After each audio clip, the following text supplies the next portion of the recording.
Ready ಓ ಶುರು ಆಯ್ತಾ. Good evening cinema forks. Sandalwood ಆಗಲಿ ಬಾಲಿವುಡ್ ಆಗಲಿ ಎಲ್ಲವುಡ್ನ ಗಾಸಿಪ್ಗಳ ಅಡ್ಡ ಇದು. ಬೇರೆ ಬೇರೆ ವುಡ್ಗೆ ಬೇರೆ ಬೇರೆ ಚಾನೆಲ್ ನೋಡೋ ಅವಶ್ಯಕತೆ ಇಲ್ಲ, ಯಾಕಂದ್ರೆ ಇದು one stop shop for all your cinema ಸುದ್ದಿ. ನೀವು ನೋಡ್ತಿದ್ದೀರಾ ಸಿನಿಮೇನಿಯಾ ಲೈಟ್ಸ್ ಕ್ಯಾಮರಾ ರಿಯಾಕ್ಷನ್. ನಾನು ಸುರಭಿ. 3 ದಿನದಿಂದ ಬೆಂಗಳೂರಲ್ಲಿ ಕ್ರಿಕೆಟ್ ಹಾಗೂ ಸಿನಿಮಾದ ಜ್ವರ ಹೆಚ್ಚಾಗಿದೆ. ಇದಕ್ಕೆ ಕಾರಣ ಕೆಸಿಸಿ ಸೀಸನ್ 4. ಚಿನ್ನಸ್ವಾಮಿ ಸ್ಟೇಡಿಯಂ ಅಲ್ಲಿ ಕರ್ನಾಟಕ ಚಲನಚಿತ್ರ ಕಪ್ ನಡೀತಿತ್ತು. ಈಗ ಅದಕ್ಕೆ ತೆರೆ ಎಳೆಯಲಾಗಿದೆ. ಸ್ಯಾಂಡಲ್ವುಡ್ ನಟರು, ಕ್ರಿಕೆಟ್ ಆಟಗಾರರು, ಪತ್ರಕರ್ತರು ಸೇರಿ ಸಖತ್ ಮನೋರಂಜನೆ ನೀಡಿದ ಟೂರ್ನಿಗೆ ತೆರೆ ಬಿದ್ದಿದೆ. ಕೆಸಿಸಿ 4th ಸೀಸನ್ ಅಲ್ಲಿ ಶಿವಣ್ಣ, ಕಿಚ್ಚ ಸುದೀಪ, ಗಣೇಶ್, ಧನಂಜಯ್, ಉಪೇಂದ್ರ ಜೊತೆಗೆ ಈ ಬಾರಿ ದುನಿಯಾ ವಿಜಯ್ ಕೂಡ ಎಂಟ್ರಿ ನೀಡಿದ್ರು. ತಮಿಳಿನಿಂದ ವಿಕ್ರಾಂತ್, ತೆಲುಗುನಿಂದ ಪ್ರಿನ್ಸ್ ಕೂಡ ಈ ಪಂದ್ಯದಲ್ಲಿ ಭಾಗವಹಿಸಿದ್ರು. ಈ ಫೈನಲ್ಸ್ ಮೊನ್ನೆ ನೈಟ್ ನಡೀತು. ಇದಕ್ಕೆ ಅತಿಥಿಯಾಗಿ ಉಪಮುಖ್ಯಮಂತ್ರಿ ಡಿ.ಕೆ. ಶಿವಕುಮಾರ್ ಕೂಡ ಬಂದಿದ್ರು. ಫೈನಲ್ಸ್ ಅಲ್ಲಿ ಬಂದಿದ್ಯಾರು ಹೇಳಿ? ಹ್ಯಾಟ್ರಿಕ್ ಹೀರೋ ಶಿವರಾಜ್ ಕುಮಾರ್ ಅವರ ನೇತೃತ್ವದಲ್ಲಿ ರಾಷ್ಟ್ರಕೂಟ ಪ್ಯಾಂಥರ್ಸ್ ಮತ್ತೆ ಗೋಲ್ಡನ್ ಸ್ಟಾರ್ ಗಣೇಶ್ ಅವರ ನೇತೃತ್ವದಲ್ಲಿ ಗಂಗಾ ವಾರಿಯರ್ಸ್. ಟಾಸ್ ಅಂತೂ ಗೆದ್ದಿದ್ದು ನಮ್ಮ ಶಿವಣ್ಣ ಟೀಮೇ. ಸೊ ಅವರು ಬೌಲಿಂಗ್ ನ ಚೂಸ್ ಮಾಡಿದ್ರು. ಆದ್ರೆ ಕೊನೆಯಲ್ಲಿ ಬರೀ 3 ರನ್ನ ವ್ಯತ್ಯಾಸದಲ್ಲಿ ಗೆದ್ದಿದ್ದು ನಮ್ಮ ಗೋಲ್ಡನ್ ಸ್ಟಾರ್ ಗಣೇಶ್ ಅವರ ನೇತೃತ್ವದ ಗಂಗಾ ವಾರಿಯರ್ಸ್. ನೋಡಿ, ಶುರುಲಿ ಟಾಸ್ ಅಂತೂ ಮ್ಯಾಚ್ ನ ಡಿಸೈಡ್ ಮಾಡಕ್ಕಾಗಲ್ಲ ಅಂತ ಇದರಿಂದ ನಮಗೆ ಗೊತ್ತಾಗುತ್ತೆ. ಸೊ ಗೆದ್ದ ಟೀಮ್ ಗೋಲ್ಡನ್ ಸ್ಟಾರ್ ಗಣೇಶ್ ಅವರು ಸಿಕ್ಕಾಪಟ್ಟೆ ಸೆಲೆಬ್ರೇಷನ್ ಕೂಡ ಮಾಡಿದ್ದಾರೆ. ಕ್ರಿಸ್ಮಸ್ ಕ್ರಿಶ್ಚಿಯನ್ಗಳ ಹಬ್ಬ ಆಗಿದ್ರು ಇದೀಗ ಇಡೀ ದೇಶಾನೇ ಕೊಂಡಾಡುವಂತಹ ಹಬ್ಬ ಆಗಿದೆ. ಅದರಲ್ಲೂ ಹೀರೋಯಿನ್ಗಳು ಕ್ರಿಸ್ಮಸ್ ಟೋಪಿ ಹಾಕೊಂಡು ಟ್ರೀ ಮುಂದೆ ನಿಂತು ಈ ಇನ್ಸ್ಟಾ, ಫೇಸ್ಬುಕ್ ಅಲ್ಲಿ ಅಪ್ಲೋಡ್ ಮಾಡೋದು, ಜೊತೆಗೆ ಸಾಂಗ್ ಅಟ್ಯಾಚ್ ಮಾಡೋದಂತೂ ಕಾಮನ್ ಆಗೋಗಿದೆ.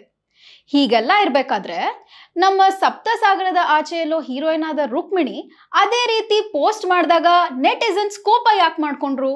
ಸಪ್ತಸಾಗರದ ಆಚೆ ಎಲ್ಲೋ ಸೈಡ್ ಎ ಸೈಡ್ ಬಿ ಬಾನದಾರಿಯಲ್ಲಿ ಚಿತ್ರಗಳ ಜೊತೆಗೆ ಶಿವಣ್ಣನಿಗೆ ಜೋಡಿಯಾಗಿ ಹಾಗೂ ತಮಿಳು ಸಿನಿಮಾದಲ್ಲೂ ಸಾಲು ಸಾಲಾಗಿ ಆಕ್ಟ್ ಮಾಡ್ತಿರೋ ರುಕ್ಮಿಣಿ ಅವರು ದೀಪಾವಳಿ ಹಬ್ಬಕ್ಕಾಗ್ಲಿ ಅಥವಾ ಯಾವುದೇ ಹಿಂದೂ ಹಬ್ಬಕ್ಕೆ ಪೋಸ್ಟ್ ಮಾಡದ ಇವರು ಕ್ರಿಸ್ಮಸ್ಗೆ ಯಾಕೆ ಪೋಸ್ಟ್ ಮಾಡಿದ್ರು ಅನ್ನೋದು ನೆಟಿಸನ್ಸ್ನ ಪ್ರಶ್ನೆ.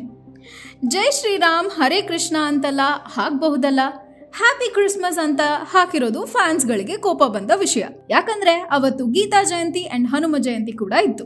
ಕೆಲವೊಬ್ರು ಇವ್ರನ್ನ ಅನ್ಫಾಲೋ ಕೂಡ ಮಾಡಿದ್ದಾರೆ. ನಮ್ಮ ನಟರೇ ಸನಾತನ ಧರ್ಮ ಫಾಲೋ ಮಾಡಿಲ್ಲ ಅಂದ್ರೆ ಹೇಗೆ ಅನ್ನೋದು ನೆಟಿಸನ್ಸ್ಗಳ ಕಾರಣ. ಕೆಲವೊಬ್ರು ಇದು ಅವರವರ ಪರ್ಸನಲ್ ಅಂತ ಹೇಳಿ ಹೀರೋಯಿನ್ಗೆ ಸಪೋರ್ಟ್ ಕೂಡ ಮಾಡಿದ್ದಾರೆ. ಇದ್ರ ಬಗ್ಗೆ ನಿಮ್ಮ ಅನಿಸಿಕೆನ ತಿಳಿಸಿ. ಈಗಿನ ಫಿಲ್ಮಿ ಕಪಲ್ಸ್ ಅಂತೂ ತಮ್ಮ ಮಕ್ಕಳನ್ನ ಕ್ಯಾಮ್ರಾಗ್ ತೋರಿಸಬಾರ್ದು ಅಂತ ಪರದಾಡ್ತಿರ್ತಾರೆ. ಅದ್ರಲ್ಲೂ ಅಪ್ಪಿ ತಪ್ಪಿ ಏನಾದ್ರೂ ಕ್ಯಾಮ್ರಾಲ್ ಕಾಣಿಸ್ಕೊಂಡ್ರೆ ಕ್ಯಾಮ್ರಾಮನ್ ಗತಿ ಗೋವಿಂದ. ಈಗ ನಾನು ಯಾವ ಕಪಲ್ ಬಗ್ಗೆ ಮಾತಾಡ್ತಿದ್ದೀನಿ ಅಂತ ಗೊತ್ತಾಗಿರ್ಬೇಕಲ್ಲ. ಬಾಲಿವುಡ್ ನ hot couple Alia Bhatt and Ranbir Kapoor ಅವರ ವಿಷಯ ನಮ್ಗೆಲ್ಲ ಗೊತ್ತೇ ಇದೆ. ಬಾಲಿವುಡ್ ನ ಫೇಮಸ್ ಹೀರೋಯಿನ್ ಆಲಿಯಾ ಭಟ್ ತಮ್ಮ ಮಗಳು ರಹಾಗೆ 6th ನವೆಂಬರ್ 2022 ಜನ್ಮ ನೀಡಿದ್ರು. ಆಗಿಂದ ಆಲಿಯಾನ ಇನ್ಸ್ಟಾ ಪೋಸ್ಟ್ ಗಳಲ್ಲೂ ಸಹ ಅವರು ಮಗಳ ಚಿತ್ರನ ತೋರ್ಸೇ ಇಲ್ಲ. ರಣಬೀರ್ ಕಪೂರ್ ಕೂಡ ಇದನ್ನೇ ಫಾಲೋ ಮಾಡ್ತಿದ್ರು. ಬಟ್ ಈಗ 1 ವರ್ಷದ ನಂತರ ಅಂದ್ರೆ ಮೊನ್ನೆ ಡಿಸೆಂಬರ್ 25, 2023 ಕ್ರಿಸ್ಮಸ್ ದಿನ ತಮ್ಮ ಮಗಳು ರಹಾನ ತೋರಿಸಿದ್ದಾರೆ. ಅವರು ಯಾವುದೋ ಕ್ರಿಸ್ಮಸ್ ಡಿನ್ನರ್ಗೆ ಹೋಗ್ತಿದ್ರು ಅನ್ನೋದು ಮಾಹಿತಿ. ಅದೆಲ್ಲ ಇರಲಿ, ನೀವು ಮಗುನ ನೋಡಿದ್ರಾ? ತುಂಬಾನೇ ಕ್ಯೂಟ್ ಅಂಡ್ ಸ್ವೀಟ್ ಆಗಿದೆ. ಅಪ್ಪ ಅಮ್ಮ ಇಬ್ರು ಹಾಗಿರ್ಬೇಕಾದ್ರೆ ಮಗಳು ಆಬ್ವಿಯಸ್ಲಿ ಹೇಗಿರ್ತಾಳೆ ಹೇಳಿ? ಪಕ್ಕ ದೃಷ್ಟಿ ಆಗತ್ತೆ. ಅದಕ್ಕೆ ಇಷ್ಟು ದಿನ ತೋರಿಸಿರ್ಲಿಲ್ವೇನೋ. ಇವಿಷ್ಟಾಗಿತ್ತು ಇವತ್ತಿನ ಸುದ್ದಿ. ಈ ವಿಡಿಯೋ ಇಷ್ಟ ಆಗಿದ್ರೆ ಲೈಕ್, ಶೇರ್ ಹಾಗೂ ಸಬ್ಸ್ಕ್ರೈಬ್ ಮಾಡಿ. ಇದೇ ತರದ ಸುದ್ದಿ ಜೊತೆ ನಾನು ನಿಮಗೆ ನೆಕ್ಸ್ಟ್ ವಿಡಿಯೋಲಿ ಸಿಗ್ತೀನಿ. ಅಲ್ಲಿವರೆಗೂ ಟಾಟಾ, ಟೇಕ್ ಕೇರ್. ವೀಕ್ಷಾ ಚಾನೆಲ್ನ ಸಬ್ಸ್ಕ್ರೈಬ್ ಮಾಡೋದು ಮರಿಬೇಡಿ. This is signing off Surabhi. Radhe Radhe.